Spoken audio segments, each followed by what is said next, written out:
Assalamualaikum warahmatullahi wabarakatuh teman-teman semuanya. Kali ini kita akan mendiskusikan tentang aul dan rod dalam kewarisan Islam. Sebenarnya aul itu apa sih ya? Secara bahasa, aul artinya adalah meningkat ataupun melampaui batas gitu ya. Nah, sedangkan dalam istilah ilmu faraid, aul adalah sebuah kondisi di mana jumlah saham itu melebihi dari asal masalah. Ayo teman-teman masih ingat kan dengan apa itu saham dan apa itu asal masalah? Nah, jadi apabila jumlah sahamnya itu ternyata lebih banyak daripada asal masalahnya, maka kondisi ini disebut dengan aul.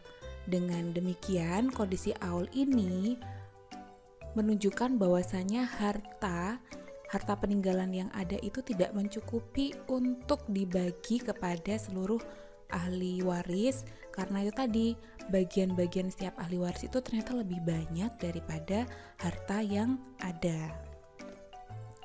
Sebenarnya kejadian aul ini belum pernah terjadi pada awal-awal Islam.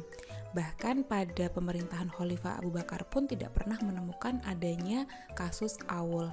Akan tetapi pada masa kekhalifahan Umar bin Khattab ditemukan kasus yang mana itu tadi harta warisannya ternyata tidak cukup dibagi kepada si ahli waris. Kasus yang pertama kali terjadi adalah ketika ada seseorang yang meninggal dunia, yang mana ahli waris yang ditinggalkan yaitu suami dan dua saudara perempuan sekandung gitu kan ya. Maka secara otomatis bagian suami kalau menurut Al-Quran adalah setengah bagian, sedangkan dua saudara kandung perempuan adalah 2/3. Nah, setengah dengan 2/3 ini kan berlebih gitu ya, melebihi dari yang seharusnya. Maka kasus ini disebut dengan aul. Dan yang pertama kali mencari solusi dalam penyelesaian masalah aul ini adalah Khalifah Umar bin Khattab. Bagaimana cara penyelesaiannya menurut para ulama?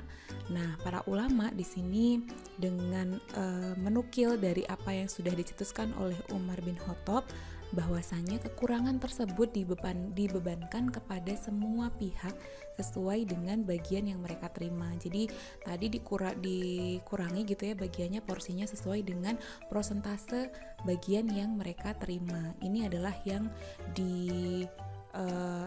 dimunculkan ataupun yang diciptakan oleh Umar bin Khattab, teori aul tersebut, dan teori ini disepakati oleh seluruh ulama, termasuk Imam Madhab 4 itu juga mengkategorikan bahwasanya aul ini adalah ijma ulama. Sedangkan memang ada tokoh yang tidak menyetujui teori aul ini, yaitu Ibnu Abbas. Karena menurut Ibnu Abbas harusnya solusinya bukan dibagi rata, maksudnya bukan terus kekurangan tersebut ditanggung bersama, akan tetapi lebih mengambil jalan untuk mendahulukan siapa yang seharusnya didahulukan. Misalnya ada usul, ada furu, ada usul, dan ada hawashi. Otomatis harus diprioritaskan furu dulu. Ketika ada furu, ada usul, otomatis hawashinya dikesampingkan dulu. Itulah yang dikemukakan oleh Ibnu Abbas, dan juga kalangan Dhohiri menyetujui apa yang disampaikan oleh Ibnu Abbas. Akan tetapi dalam fikih Imam Madhab 4 dan juga kita bisa menyebutnya jumhur ulama gitu kan, lebih menyetujui teori aul yang dibuat oleh Umar bin Khattab dalam menyelesaikan kasus yang pernah terjadi pada masa Umar.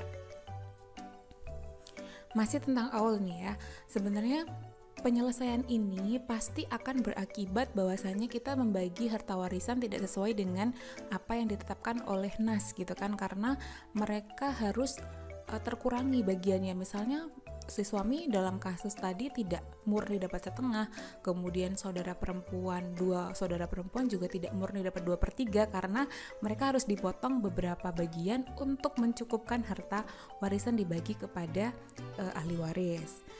Namun itulah yang ditempuh oleh Umar bin Khattab. Dan dalam perkembangannya dalam ilmu faraid memang ada banyak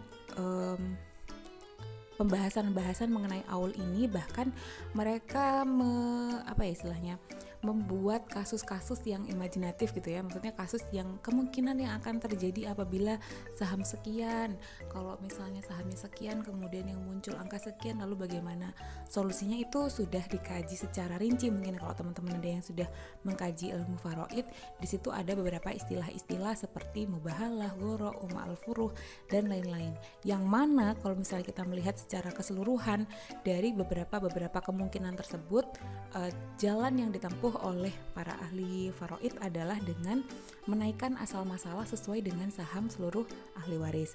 Misalnya sahamnya adalah 6 gitu kan, tapi asal masalahnya adalah 6, akan tetapi jumlah saham dari seluruh ahli waris itu ada 7, maka asal masalah otomatis naik ke angka 7. Supaya apa? Supaya harta tersebut bisa dibagi rata kepada seluruh ahli waris sesuai dengan bagiannya masing-masing.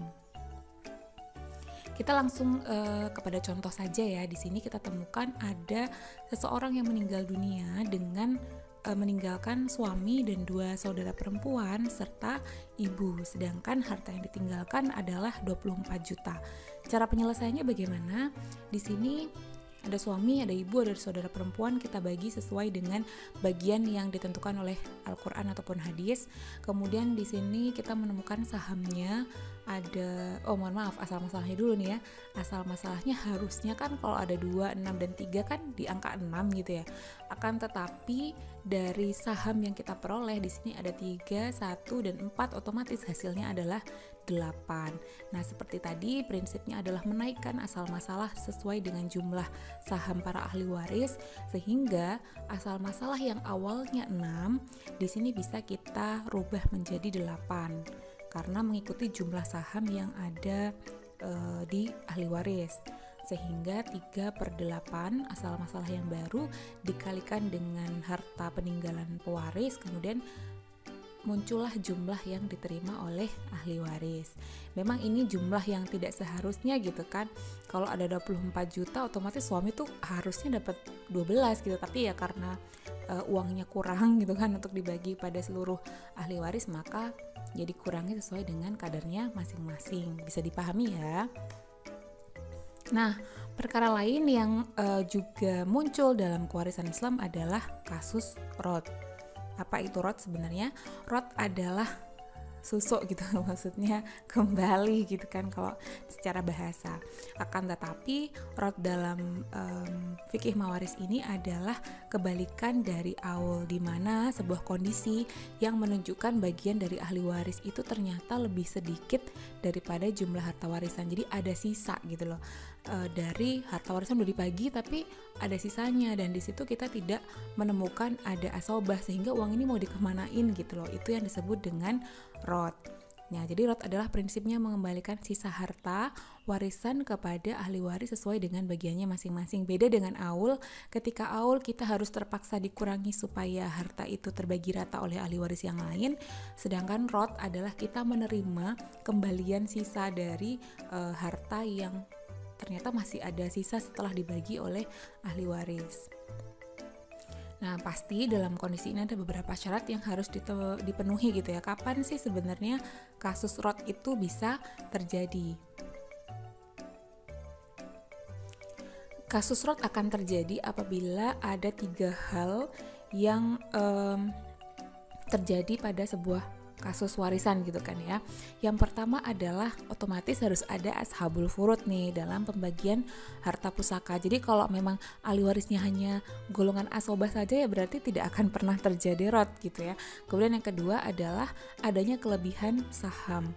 Jadi misalnya saham yang seharusnya itu adalah angka 6 gitu ya, tapi ternyata asal masalahnya tuh di 6, kemudian ternyata sahamnya hanya berjumlah 4 gitu kan. Nah, otomatis bagaimana penyelesaiannya dan kasus ini disebut apa? Disebut dengan rod.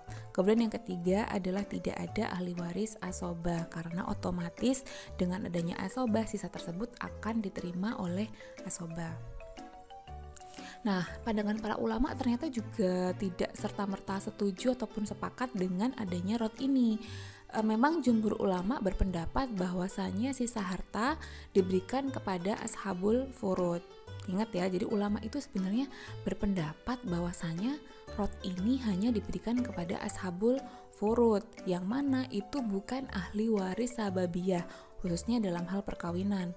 Jadi suami, istri itu tidak mendapatkan hak kembalian atau hak rod apabila harta warisan tersebut masih ada sisa. Kenapa sih kok mereka beralasan demikian? Ternyata alasan ini dikarenakan hubungan rahim yang menjadi alasan utama pengembalian sisa tersebut. Kalau hubungan perkawinan kan mereka tidak ada hubungan darah, tapi hanya hubungan hukum suami dan istri gitu kan, maka itu tidak bisa mendapatkan rod. Kemudian pendapat yang lain itu juga ada yang bertentangan. Ternyata menurut Utsman di sini disampaikan bahwasanya harusnya gak ada beda dong antara rod dan aul gitu loh. Ketika aul itu ketika uangnya kurang, baik itu ahli waris karena keturunan atau karena perkawinan, harus menerima bahwasanya hak mereka dikurangi. Harusnya ketika rod juga demikian. Akan tetapi pendapat yang disetujui oleh para ulama adalah ketika rod itu hanya diberikan kepada ashabul furud saja, tidak kepada suami dan juga istri. Nah, contoh kasusnya seperti ini nih ya. Misalnya ada seorang yang meninggalkan ibu dan anak perempuan. Ya, jadi ada ibu, ada anak perempuan, yang mana di sini otomatis bagian ibu adalah 1/6, kemudian bagian anak perempuan adalah setengah. Nah, ketika 6 dan 2 otomatis kita akan menemukan asal masalahnya menjadi 6. Akan tetapi ketika kita menghitung saham dari masing-masing ahli waris hanya menemukan yang berjumlah 4 gitu loh, karena 1 dan 3 sama dengan 4, sehingga inilah yang disebut dengan rod, ketika asal masalah itu lebih besar daripada saham. Lalu solusinya bagaimana? Hampir sama dengan awal. Di sini kita menjadikan asal masalah itu sesuai dengan jumlah saham supaya bisa dibagi oleh masing-masing ahli waris beserta dengan kelebihannya gitu ya. Di sini otomatis 1/4 karena kita menggunakan asal masalah yang baru dikalikan dengan jumlah harta peninggalan 60 juta, maka 15 juta. Setengah akhirnya dapatnya juga 45 juta. Nah, ini kan berarti harusnya si anak perempuan yang setengah itu kan dapatnya 30, tapi karena kondisi harta warisnya itu masih sisa dan tidak ditemukan asobah, maka dikembalikan kepada ahli waris. Nah, kalau misalnya dalam kasus ini kalian menemukan ada istri, ibu, dan anak, otomatis dibagi dulu nih istri dapat berapa. Setelah itu kita menghitung kembali untuk ibu dan anak dengan asal masalah yang baru untuk mengembalikan harta waris yang sisa dari perhitungan yang masih sisa tadi.